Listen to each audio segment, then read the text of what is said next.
an AMI digital exclusive. My name is Kristen Parisi. I am a writer and communications professional in New York City.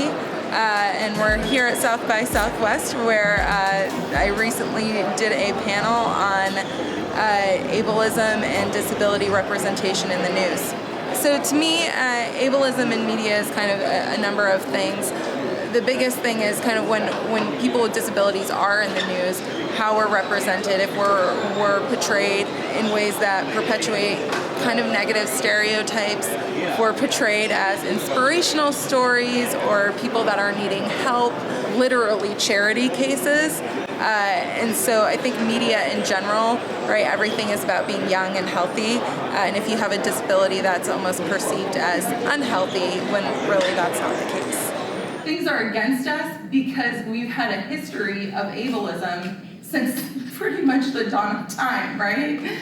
So to keep calling that out just, I think, perpetuates the problem. And I think that at every stage there should be someone with a disability within a news organization, whether it's your reporters who are behind the scenes who are never going to be on video, whether it's folks who are in an editorial role who are saying, hey, wait a second, the way that you are positioning this topic is not really a way that's sensitive or accurate for this population. But I think it's vital, and I can't stress enough how important it is for every broadcast news organization to have someone with some type of physical, visible disability on camera, because it helps to normalize it. And there have been study after study done that says when people get used to seeing people with disabilities on camera, they get more comfortable with them in public and in their everyday lives.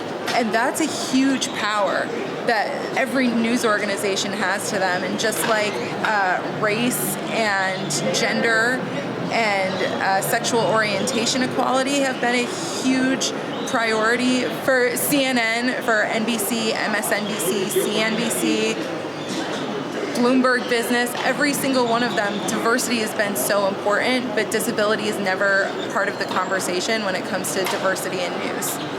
Diversity is becoming something that's talked about more, and yet disability isn't really included in that conversation. I think that the more it becomes part of the mainstream conversation, the more we won't have to think about it, the more it'll just be there, and then hopefully eventually it won't be a thing. But I think for at least now, we've got to work to at least become part of the conversation. Visit ami.ca for more accessible media.